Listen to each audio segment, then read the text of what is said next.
Ma femme m'a humilié devant le juge aux affaires familiales en déclarant « Cet homme est tellement fauché qu'il ne peut même pas se payer un avocat ». Ce qu'elle ignorait, c'était mon plan. Elle croyait m'avoir complètement vaincu. Elle avait tort. La porte s'est ouverte avec fracas. Une femme vêtue de blanc est entrée dans la salle. Le tribunal tout entier est tombé dans un silence de mort, et c'est à ce moment-là que tout a basculé. Permettez-moi de revenir au moment où ce cauchemar a commencé. Bonjour et bienvenue. Merci de liker, de vous abonner et de dire en commentaire d'où vous regardez cette vidéo. Notez que cette histoire contient des éléments dramatisés pour le divertissement et l'éducation. Toute ressemblance avec des personnes ou des lieux réels est fortuite, mais le message est entièrement vrai. Je suis assis à cette table depuis 20 minutes, mémorisant chaque rayure du bois de chêne. Tout pour éviter de regarder de l'autre côté de l'allée, là où ma vie s'est effondrée. 50 ans. Tribunal de grande instance, seul pour mon divorce. Le costume que je porte à 15 ans. C'est le même que je portais aux funérailles de mon père. Les manchettes sont effilochées, les coudes usés, mais il est propre. Je l'ai repassé hier soir dans ce studio miteux de banlieue parisienne au plafond taché d'humidité. Mes mains tremblent alors que je redresse l'unique chemise cartonnée devant moi. Pas de mallette, pas d'avocat, juste un travailleur social qui a passé 25 ans à aider les autres et qui est maintenant incapable de s'aider lui-même. En face de moi, Sandrine rayonne de victoire dans son tailleur de créateur. À côté d'elle est assis maître Arnaud Mercier, le genre de requin dont le taux horaire pourrait nourrir des familles entières pendant des mois. Et près de Sandrine, trop près, se prélasse un type plus jeune dans un costume italien hors de prix. Soigné, confiant, chuchotant des choses qui la font sourire. Ce sourire coupe plus profondément que n'importe quelle lame. Je me force à regarder vers le fond de la salle. C'est là que mon cœur se brise. Émilie est assise 3 rangs derrière. 17 ans. Ma fille, du côté de Sandrine dans la salle d'audience, refusant de croiser mon regard. Même ma propre enfant. La cour. Le juge Bertrand de la Croix entre, sa robe noire tourbillonnant. Il a la réputation d'être efficace. Pas de bêtises. Un homme qui a vu trop de familles brisées pour se soucier d'une de plus. Asseyez-vous. Affaire numéro 24 DV 0718. Lecomte contre Moreau. Maître Mercier se lève avec fluidité. Votre honneur, le défendeur n'a pas retenu de représentation légale malgré de multiples opportunités. Les yeux du juge me trouvent. Monsieur Moreau, vous n'avez pas d'avocat? Je me lève. Non, votre honneur. Je n'ai pas les moyens. La voix de Sandrine porte à travers l'allée. C'est un travailleur social, votre honneur. Il gagne 30 000 € par an à travailler avec des ratés et des toxicomanes. Je sens la présence d'Émilie derrière moi. Je ne me retourne pas. Je ne peux pas. Madame le comte, vous aurez votre tour, avertit le juge. Monsieur Moreau, sans avocat, vous êtes gravement désavantagé. Il ne comprend pas les finances complexes, votre honneur. La fausse inquiétude de Sandrine me fait serrer les mâchoires. Cela le dépasse. Chaque mot est conçu pour me faire paraître incompétent. Inutile. Votre honneur, insiste Mercier. Compte tenu de son absence de représentation, je demande un jugement par défaut. Cela fait 7 mois et il arrive sans rien. Le juge de la Croix soupire, un son que j'ai déjà entendu de la part de gens qui ont vu cette histoire trop de fois. Monsieur Moreau, je ne peux pas retarder indéfiniment. Il tend la main vers son marteau. Compte tenu des circonstances. Je ferme les yeux. 50 ans, sur le point de tout perdre pendant que ma fille regarde. Je suis désolé, Amy. J'ai essayé. Je statue par la présente. Boum. Le son claque dans la salle d'audience comme le tonnerre. Mes yeux s'ouvrent brusquement. Les doubles portes ont explosé vers l'intérieur. Tout le monde se retourne. Debout dans l'embrasure de la porte se tient une femme en blanc. 70 ans passés, des cheveux argentés, un regard tranchant comme du verre, des yeux de glace. Un tailleur pantalon si immaculé qu'il brille contre le bois sombre. Elle n'entre pas simplement. Elle commande l'espace. Derrière elle, quelqu'un porte des mallettes comme un soldat. Le claquement de talons coûteux résonne dans un silence de mort alors qu'elle s'avance dans l'allée centrale vers le juge. Mon souffle s'arrête. Je connais cette démarche. Je connais ses yeux. 20 ans de silence. 20 ans à croire qu'elle était partie pour toujours. Ma mère est rentrée à la maison. Le temps s'arrête. Une seconde, le marteau du juge tombait. La suivante, elle est là. Je n'arrive plus à respirer. La nuit dernière, à minuit, j'ai finalement craqué. Assis par terre dans cet appartement de banlieue, mon téléphone dans mes mains tremblantes, fixant le numéro que j'avais juré de ne jamais composer. Le numéro que j'avais mémorisé mais jamais appelé en 20 ans.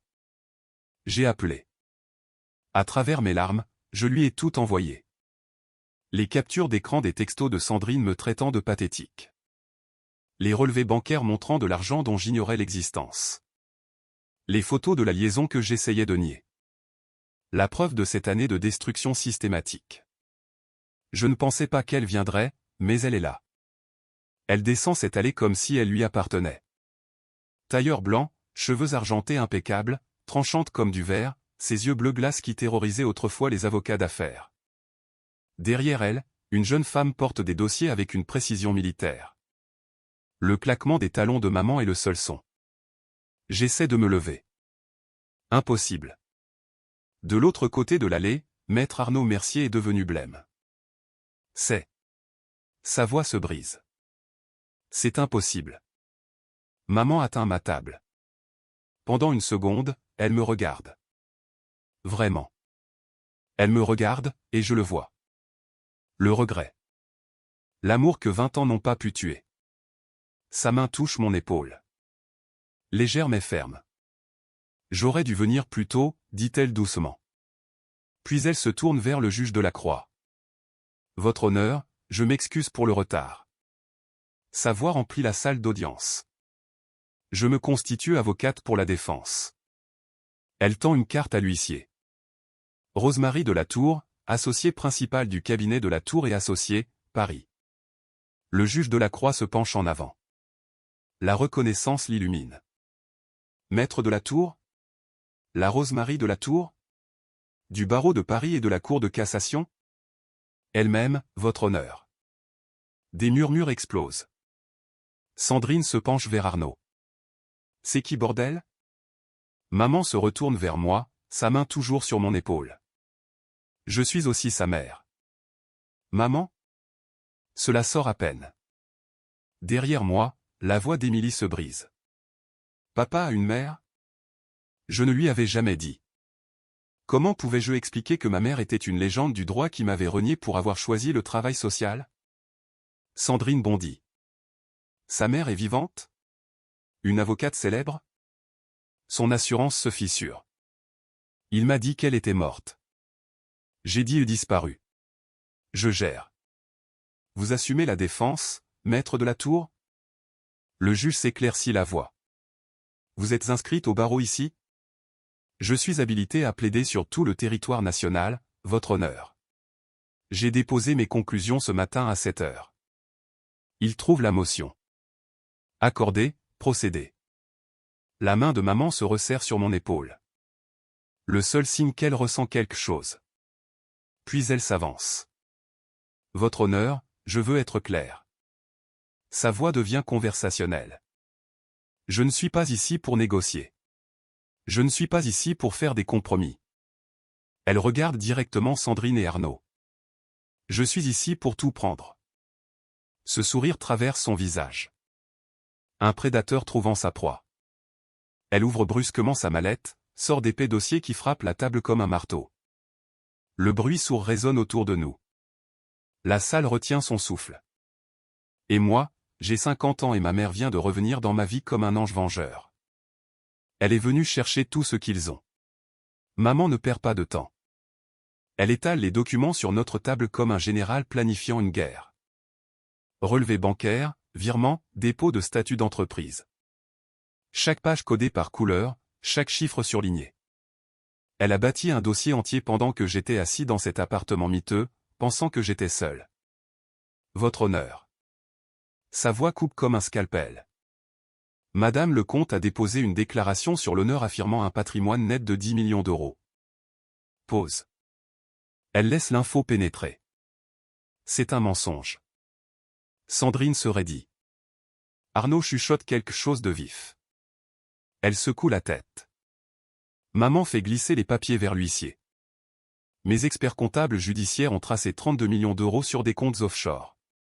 Des sociétés écrans au Luxembourg et à Chypre. De l'argent délibérément caché pendant le mariage. 32 millions.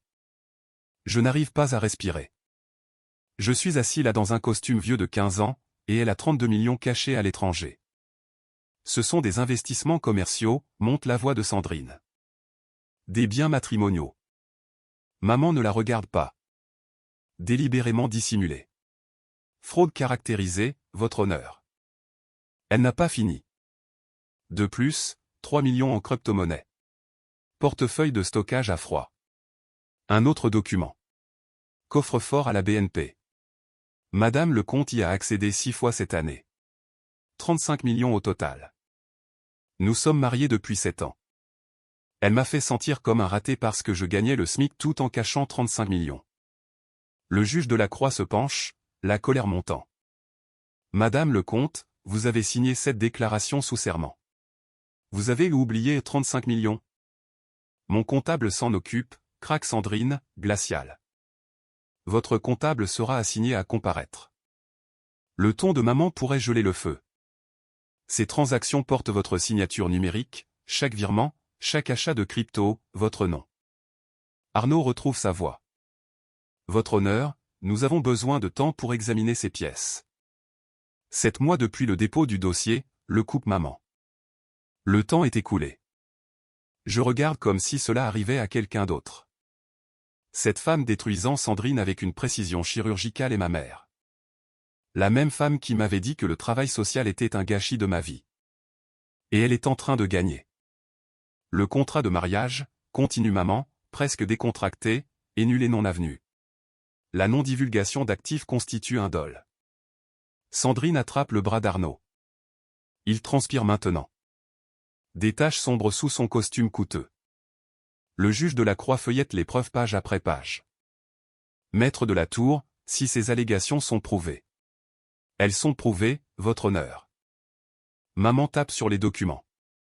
Les relevés bancaires ne mentent pas. Les transactions blockchain sont immuables. L'argent existe. Madame le comte l'a caché. Silence de mort, sauf le froissement du papier. Je jette un coup d'œil en arrière. Émilie fixe Sandrine comme si sa mère venait de devenir une étrangère. Maman sort un autre dossier, plus épais, le pose avec un soin délibéré. Mais la fraude financière n'est pas le pire, votre honneur. Sa voix baisse, devient plus froide. Parlons de l'adultère, de la violence psychologique, de la destruction systématique de la dignité de mon fils.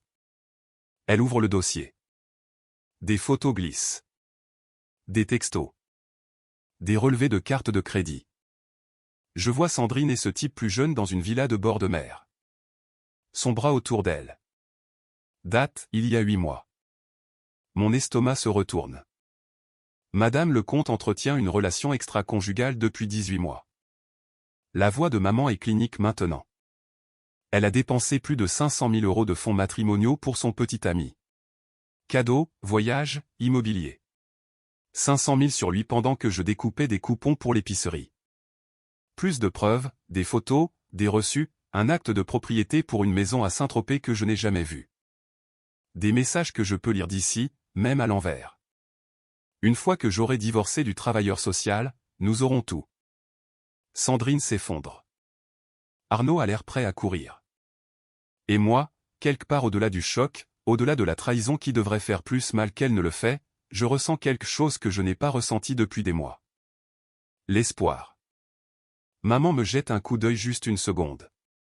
Son expression ne change pas, mais je le vois dans ses yeux. Je m'occupe de ton fils. 20 ans de silence. Et elle est revenue comme un ange vengeur. Maman n'a pas fini de détruire Sandrine. Loin de là. Votre honneur, avant de discuter de l'argent volé, discutons de qui est réellement mon fils. Elle se tourne légèrement, me regarde directement. Quelque chose passe entre nous. De la fierté peut-être, ou de la gratitude que j'ai enfin demandé de l'aide. Adrien Moreau est travailleur social. 25 ans à aider les survivants de violences domestiques à échapper à leurs bourreaux. Des enfants placés en famille d'accueil trouvant des foyers sûrs. Des gens se remettant de l'addiction, reconstruisant leur vie. Ma gorge se serre. Elle décrit mon travail comme si cela comptait. Il gagne 30 000 € par an. Non par manque d'intelligence, votre honneur. Parce qu'il a choisi la compassion plutôt que le profit. Maman sort son téléphone, le même auquel j'avais envoyé des captures d'écran désespérées à minuit, et le connecte à l'écran du tribunal. Les textos remplissent l'écran, assez grand pour que tout le monde puisse les lire. Mon humiliation privée maintenant preuve publique. Sandrine à Adrien, tu travailles avec des ratés et des drogués. Pathétique. Sandrine à Adrien, tu as 50 ans et tu gagnes des miettes. Tu es un échec. Sandrine à Adrien, je mérite mieux qu'un mari assistant social. Chaque message atterrit comme un coup de poing. Je me souviens d'avoir reçu ces textos à 2 heures du matin en me demandant ce que j'avais fait de mal, pourquoi je ne suffisais pas. Violence économique, continue maman, clinique. Madame Lecomte a coupé les cartes de crédit de Monsieur Moreau, contrôlé l'argent du ménage, l'a obligé à demander la permission pour l'épicerie. Des relevés bancaires apparaissent, copie de ceux que j'avais photographiés. Monsieur Moreau a payé 1 200 € par mois pour les besoins de sa fille, soit 40% de son revenu net. Madame Lecomte, gagnant un demi-million par an, gardait tout pour elle. Je regarde en arrière. Émilie fixe l'écran, le visage blanc. Humiliation publique. Maintenant, il y a une vidéo qui passe, ce gala de charité l'année dernière. À l'écran, Sandrine me présente à des collègues. C'est mon mari. Il est travailleur social. C'est pittoresque, non? Des rires fusent. Je me regarde sourire. Ce sourire serré, douloureux. La caméra capture la satisfaction de Sandrine. Elle a aimé ça. Témoin de moralité, la voix de maman s'adoucit. Maria du refuge pour femmes, Adrien Moreau m'a sauvé la vie et celle de mes filles. Sans lui, nous serions mortes. Mon superviseur, Jacques, 25 ans, plus de 300 familles aidées. Le meilleur travailleur social que je connaisse. Je pleure. Je ne peux pas m'en empêcher. La liaison, dit maman. L'affichage change. Des photos que j'avais trouvées sur l'ordinateur portable de Sandrine le mois dernier. Celles qui m'ont fait craquer et appeler maman. Sandrine et ce jeune type dans une maison de plage. Riant, s'embrassant. Madame Lecomte a acheté cette propriété à Saint-Tropez il y a 18 mois. 2 millions d'euros. Elle a transféré 500 000 € à son petit ami depuis lors. Reçu. Bracelet Cartier 45 000 €. J'ai privé pour Ibiza 60 000 €. Des textos apparaissent, récupérés de la sauvegarde cloud de Sandrine par l'équipe informatique de maman pendant la nuit. Sandrine au petit ami, une fois que j'aurai divorcé de ce pathétique travailleur social, nous aurons tout. Il est trop faible pour se battre. Trop faible? Elle pensait que j'étais trop faible. Madame Lecomte a 42 ans, déclare maman. Elle a épousé mon fils à 35 ans quand il en avait 43. Elle le voyait comme un projet. Quand elle a réalisé qu'il n'avait pas besoin d'être réparé, qu'il était exactement qui il voulait être, elle a décidé qu'il ne valait rien. Les mots blessent, mais ils sont vrais. Votre honneur, la voix de Sandrine se brise. C'est un assassinat de caractère. Ce sont des preuves, la coupe maman. Chaque texto que mon fils m'a envoyé. Chaque reçu révélé par son expertise comptable. Chaque mot cruel documenté. Abus systématique sur 7 ans. Je me sens exposé, à vif, mais aussi vu. Maître Arnaud Mercier bondit sur ses pieds, désespéré. Votre honneur, je voudrais appeler un témoin. Émilie Moreau. Non. Le nom frappe comme une balle. Je me tourne. Émilie est debout, visage illisible. Elle ne me regarde pas. La main de maman couvre la mienne brièvement, un ancrage stable, mais rien ne peut m'ancrer pour ça. Émilie marche vers la barre des témoins, et je réalise que cela va faire plus mal que tout ce que Sandrine a fait. Parce que cette fois, le couteau vient de quelqu'un que j'aime. Le greffier demande à Émilie de lever la main droite. La main d'Émilie tremble légèrement alors qu'elle la lève. Jurez-vous de dire la vérité, toute la vérité, rien que la vérité? Je le jure. Sa voix est stable, mais j'entends le tremblement en dessous. Arnaud s'approche de la barre avec ce sourire prédateur, celui qui me donne la chair de poule. Il est doux avec elle, presque paternel. Cela me rend malade. Veuillez décliner votre identité et votre âge pour l'enregistrement. Émilie Moreau. J'ai 17 ans. Et vous êtes la fille d'Adrien Moreau et de Sandrine Lecomte, exact? Oui. Elle ne me regarde toujours pas. Ses yeux sont fixés quelque part par-dessus l'épaule d'Arnaud, évitant soigneusement la table de la défense où je suis assis avec maman. Émilie, pouvez-vous dire à la cour ce que fait votre père comme métier? Elle jette un coup d'œil à Sandrine juste une seconde, et je le vois. L'ordre silencieux la laisse invisible. Il est travailleur social. Il gagne environ 30 000 € par an. La façon dont elle le dit, comme si c'était une excuse, comme si c'était quelque chose de honteux. Et qu'est-ce que vous ressentez à ce sujet? Émilie bouge sur son siège, sa robe de marque un achat de Sandrine, bien sûr bruissant doucement. Honnêtement, c'est embarrassant. Les pères de mes amis sont médecins, avocats, cadres. Mon père travaille avec des sans-abri et des toxicomanes. Les mots atterrissent comme des coups physiques. Chaque syllabe, un couteau s'enfonçant plus profondément. Amy, je chuchote, mais elle ne tressaille même pas. Il ne peut pas se permettre de beaux restaurants ou des vacances. Maman paie tout. Mon école, ma voiture, mes vêtements, tout. Arnaud hoche la tête avec sympathie comme s'il s'en souciait vraiment. Croyez-vous que votre père puisse subvenir correctement à vos besoins? Non. Elle le dit sans hésitation. Il ne peut pas. Il vit dans ce minuscule studio en banlieue. Si je vivais avec lui, je devrais dormir sur le canapé. Je pleure maintenant. Je ne peux pas m'en empêcher. Des larmes silencieuses coulent sur mon visage, et je n'essaie même pas de les essuyer. À quoi bon? Avec quels parents préféreriez-vous vivre? Ma mère, sans hésiter. La voix d'Émilie est ferme maintenant, plus forte. Maman a du succès. Elle peut me donner la vie que je mérite. Papa ne peut rien fournir. Arnaud fait une pause, laissant cela pénétrer. La salle est silencieuse, à l'exception du bruit calme de ma respiration, saccadée et inégale. Émilie, aimez-vous votre père? Elle se fige. Pour la première fois depuis qu'elle est à la barre, une véritable émotion traverse son visage. Confusion, conflit, quelque chose que je ne peux pas tout à fait nommer. Je suppose que oui. Mais l'amour ne paie pas les grandes écoles, n'est-ce pas? Maman a 200 000 € de côté pour mes études. Papa. Oh, quoi? Rien. La salle tourne. Ma vision se brouille. Je saisis le bord de la table si fort que mes jointures blanchissent. Merci, Émilie. Pas d'autres questions.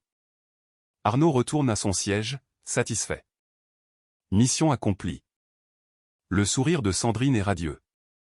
Elle se penche en arrière sur sa chaise, sa main reposant sur le bras de l'homme bien habillé à côté d'elle, celui qu'elle parade comme un trophée. La victoire est écrite sur tout son visage. Émilie reste à la barre, ses mains agrippant la coudoir. Ses jointures sont blanches, tout comme les miennes. Pendant un moment, juste un moment, je vois la petite fille qui avait l'habitude de grimper sur mes genoux après un mauvais rêve. La fille qui croyait que je pouvais tout réparer. Le juge de la Croix s'éclaircit la voix. Monsieur Moreau, souhaitez-vous contre-interroger le témoin? J'ouvre la bouche, mais rien ne sort. Comment pourrais-je? Comment pourrais-je interroger ma propre fille? Comment pourrais-je rendre cela pire que ça ne l'est déjà? Avant que je puisse répondre, maman se lève à côté de moi, son tailleur blanc immaculé, son expression taillée dans la glace. Oui, votre honneur. Le juge hoche la tête. Allez-y, maître de la tour. Les talons de maman claquent contre le sol en marbre alors qu'elle s'approche de la barre. Les yeux d'Émilie s'écarquillent. Elle ne s'attendait pas à ça. Sandrine non plus, dont le sourire vacille pour la première fois. Maman s'arrête à quelques mètres d'Émilie, son regard stable et inébranlable. Émilie, dit-elle doucement, sa voix portant à travers la salle silencieuse. J'ai juste quelques questions pour toi. Émilie déglutit difficilement. Oui, madame. Maman incline légèrement la tête, étudiant sa petite fille avec ses yeux bleus perçants qui ne manquent rien. Commençons par quelque chose de simple, veux-tu? Mademoiselle Moreau, commence-t-elle d'une voix calme. Je suis Rosemary de la Tour. Je suis ta grand-mère. Les yeux d'Émilie s'écarquillent. Je ne savais pas que papa avait une mère. Ton père et moi étions brouillés. C'était ma faute, pas la sienne. Mais je suis là maintenant. La salle est silencieuse. Même Arnaud a l'air incertain. Maman continue, son ton toujours doux. Tu as traité ton père d'inutile. Sais-tu réellement ce qu'il fait? Émilie bouge inconfortablement. Il aide les pauvres ou quelque chose comme ça. Ton père aide les survivants de violences domestiques à échapper à leur bourreau. Il aide les enfants placés à trouver des foyers sûrs. Il aide les gens à se remettre de l'addiction et à reconstruire leur vie. Maman fait une pause. Cela te semble-t-il inutile? Je ne voulais pas dire ça comme ça. Tu as dit que ton père ne peut pas se payer de bons restaurants. Sais-tu pourquoi? La voix d'Émilie est petite. Parce qu'il ne gagne pas assez d'argent. Maman fait glisser un dossier vers la barre. Parce qu'il a tout dépensé pour toi, Émilie. L'écran derrière le juge s'illumine. Des relevés bancaires remplissent l'écran. 1 200 € chaque mois pour tes besoins. Plus de 40% de son revenu net. Il a payé pour ton appareil dentaire, tes colonies de vacances, tes robes de bal. Les mains d'Émilie serrent la coudoir plus fort. Et ceci, maman désigne un autre document. 200 € chaque mois sur un plan d'épargne depuis 17 ans. C'est 40 000 € que ton père a économisé pour toi. Les yeux d'Émilie se remplissent de larmes. Je ne savais pas. Ta mère ne t'a jamais rien dit, n'est-ce pas? Émilie secoue la tête, des larmes coulant sur ses joues. La voix de maman s'aiguise juste un peu. Tu as dit que l'amour ne paie pas les études. Ton père a 40 000 € qui t'attendent. Ta mère, qui gagne 10 fois ce qu'il gagne, a combien dans ton fonds d'études? Elle a dit 200 000. Maman sort un autre document, le tenant haut pour le juge. Elle a 50 000. Et ce n'est pas un compte d'épargne. C'est un pot de vin. L'écran change. Des textos entre Sandrine et Émilie apparaissent, datés des 3 dernières semaines. Sandrine, si tu veux garder ta voiture, soutiens-moi au tribunal.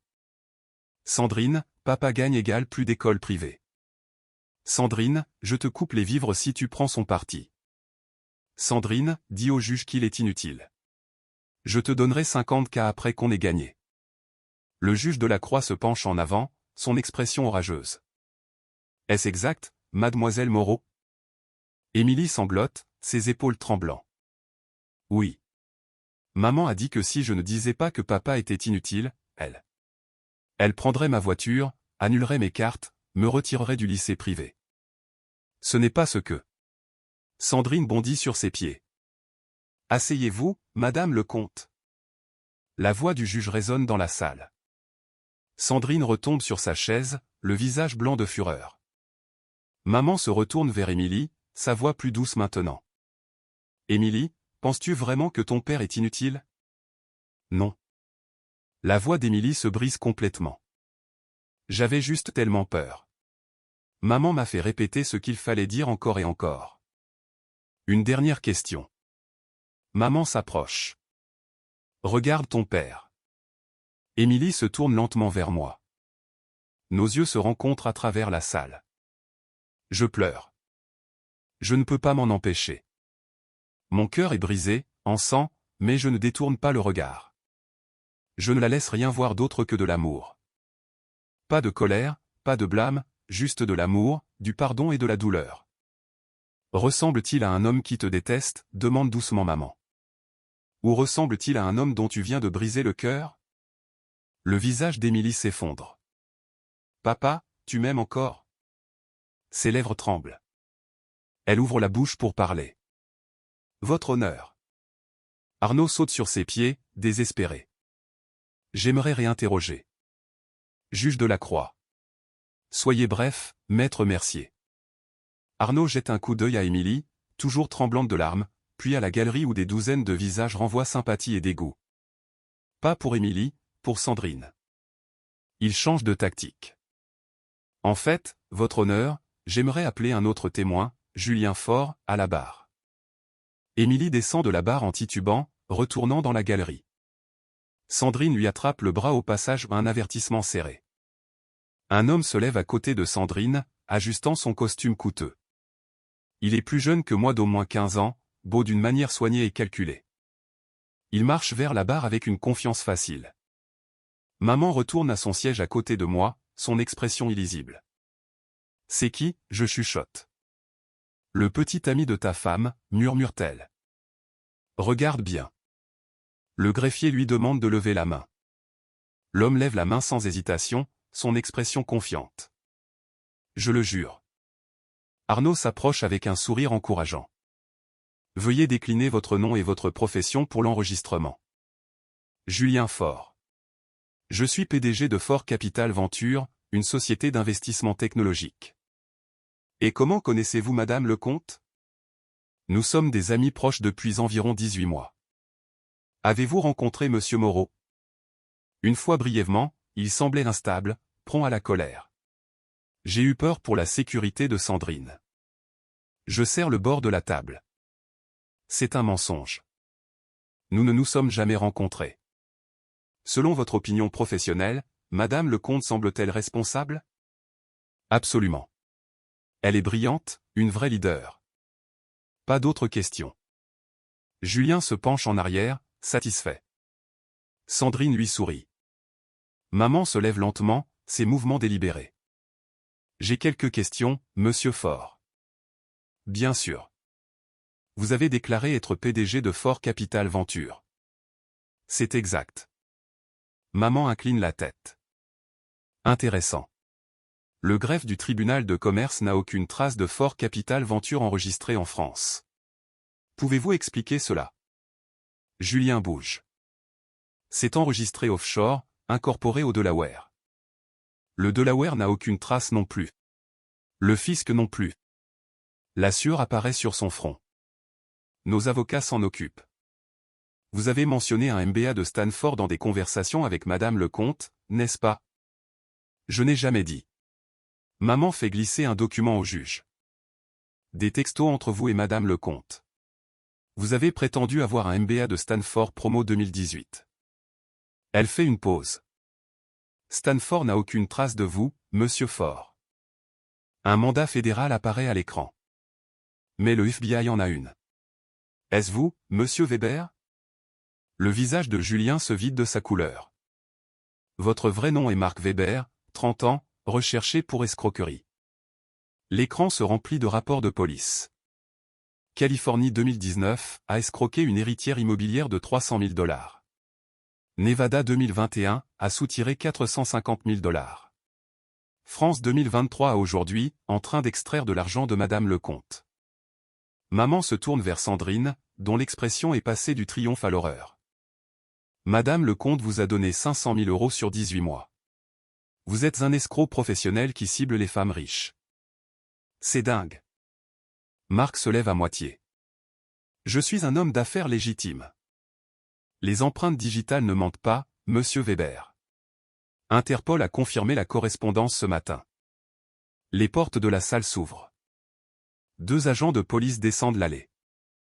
Mark Weber, vous êtes en état d'arrestation pour fraude, usurpation d'identité et association de malfaiteurs. Marc s'enfuit de la barre. Un officier l'intercepte. Les menottes cliquent. Tu m'as utilisé. La voix de Sandrine craque. Tu m'as menti. Marc se tord dans la prise de l'agent. Je t'aime, bébé. C'est une erreur. Je t'ai donné un demi-million. Les agents le traînent vers la sortie. La galerie éclate en murmures. De son siège à côté de Sandrine, Émilie regarde tout s'effondrer. Sa mère hurlant, le petit ami de sa mère menotté. Tout ce qu'elle croyait savoir vole en éclats. Ses mains agrippent le banc, les jointures blanches. Puis elle se lève. Votre honneur. Sa voix coupe à travers le bruit. Je dois dire quelque chose. Le juge de la Croix la regarde, surpris. Mademoiselle Moreau, vous n'êtes pas obligée. Je veux le faire, s'il vous plaît. La salle tombe dans le silence. Tous les yeux se tournent vers ma fille. Le juge hoche la tête. La cour écoute mademoiselle Moreau. Émilie tremble. Des larmes coulent sur son visage. J'ai menti. Maman m'a fait mentir. Elle m'a soudoyé avec 50 000 euros. Elle a dit que si je ne traitais pas papa d'inutile, elle ruinerait ma vie. Sa voix se brise. Papa n'est pas inutile.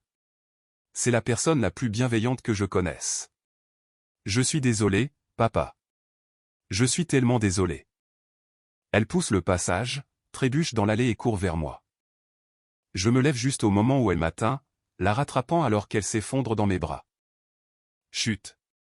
Ma chérie, je te tiens. Je te pardonne. Pour toujours. Nous nous tenons l'un l'autre, sanglotant tous les deux. La salle est silencieuse, sauf pour nos larmes. La voix du juge de la Croix coupe le calme, tranchante et finale. Madame le comte, vous avez amené un criminel recherché dans mon tribunal comme témoin de moralité. Vous avez contraint votre propre fille au parjure. Il lève son marteau. Tapez ainsi dessous pour que je voie que vous êtes toujours là. Petit avertissement, ce récit inclut du contenu dramatisé créé pour inspirer et éduquer. Si ce n'est pas pour vous, n'hésitez pas à trouver quelque chose qui vous convient mieux. Le juge de la Croix parcourt la salle du regard, son expression taillée dans la pierre. Émilie s'accroche à moi. Sandrine est assise seule. Maître Mercier s'est éloigné d'elle autant que possible. En 30 ans sur ce siège, j'ai été témoin de nombreux actes de dépravation. Mais ce que j'ai vu aujourd'hui. Le juge secoue la tête. Madame le comte, vous avez commis une fraude. Vous avez dissimulé 35 millions d'euros d'actifs matrimoniaux. Vous avez soudoyé votre propre fille de 17 ans pour commettre un parjure. Vous avez coaché cet enfant pour qu'elle traite son père d'inutile en audience publique. Vous avez paradé un criminel recherché comme témoin de moralité. Vous avez utilisé votre fille comme une arme dans une procédure de divorce. Ce n'est pas juste une trahison. C'est de la maltraitance. Sandrine ouvre la bouche. Votre honneur. Vous ne parlerez que si je vous pose une question directe. La salle est d'un silence de mort. Je gèle immédiatement tous les avoirs appartenant à Sandrine le comte, y compris les comptes offshore. J'accorde la garde exclusive d'Émilie Moreau à Adrien Moreau, avec effet immédiat. Madame le comte aura un droit de visite surveillé seulement 2 heures par semaine en attente d'une évaluation psychologique. Madame le comte paiera une pension alimentaire de 5 000 euros par mois. Le pot de vin de 50 000 euros est confisqué et sera placé sur un compte bloqué pour les études d'Émilie contrôlées par Monsieur Moreau. L'étreinte d'Émilie se resserre. Madame le comte paiera tous les frais juridiques des 2 parties. J'attribue à Monsieur Moreau l'appartement parisien, la maison de Saint-Tropez, la propriété de Cannes et 60% de tous les actifs liquides. Moi? Madame le comte a 48 heures pour libérer toutes les propriétés. Elle ne peut emporter que des vêtements personnels et des articles de toilette. Le visage de Sandrine est devenu blanc. Je renvoie cette affaire au procureur de la République pour des poursuites pénales, fraude, parjure, maltraitance sur mineurs et subornation de témoins. Maman se lève lentement. Votre honneur, si je peux me permettre. Le juge de la Croix hoche la tête. Maître de la Tour. Maman se tourne vers Sandrine, sa voix calme et chirurgicale. Vous avez traité mon fils de pathétique. Vous avez dit qu'il était inutile. Vous vous êtes moqué de lui parce qu'il gagnait 30 000 euros en aidant les gens vulnérables, mais vous avez 42 ans et vous êtes tombée amoureuse d'un escroc ayant la moitié de votre âge. Vous avez donné un demi-million à un criminel. Vous avez perdu le respect de votre fille. Vous avez détruit votre propre réputation. Alors je vous demande, Madame le comte, qui est pathétique ici? Le travailleur social intègre, ou la cadre sup qui n'a plus rien? Sandrine ne dit rien. Le juge de la Croix lève son marteau. L'audience est levée. Le claquement résonne dans la salle comme le tonnerre. Je tiens Émilie, pleurant tous les deux des larmes de soulagement cette fois. La main de maman repose sur mon épaule. Émilie tend la main, prenant celle de maman. 3 générations ensemble. Sandrine est assise seule, des larmes coulant sur son visage. Arnaud est parti. Émilie me regarde. On peut rentrer à la maison, papa? Oui, ma chérie. On peut rentrer à la maison. Maman sourit du premier vrai sourire que j'ai vu en 20 ans. Nous marchons vers la sortie ensemble. Derrière nous, Sandrine reste seule, entourée des débris de sa propre création. 3 mois plus tard, la lumière du soleil inonde un ruban tendu devant l'entrée d'un bâtiment fraîchement rénové en banlieue. L'enseigne au-dessus indique « Centre Nouveaux Horizons, soutien aux survivants de violences domestiques et économiques ». Plus de 50 personnes se pressent sur le trottoir. Je suis au micro, Émilie à mes côtés. Maman regarde derrière nous. Il y a 3 mois, je me tenais dans un tribunal avec rien, pas d'argent, pas de maison, et je pensais avoir perdu ma fille. On m'a traité d'inutile, de pathétique, de raté. Mais j'ai appris quelque chose ce jour-là. La valeur ne se mesure pas en euros. Elle se mesure aux vies que nous touchons. Je fais un geste vers le bâtiment. Ce centre a été financé par mon règlement de divorce.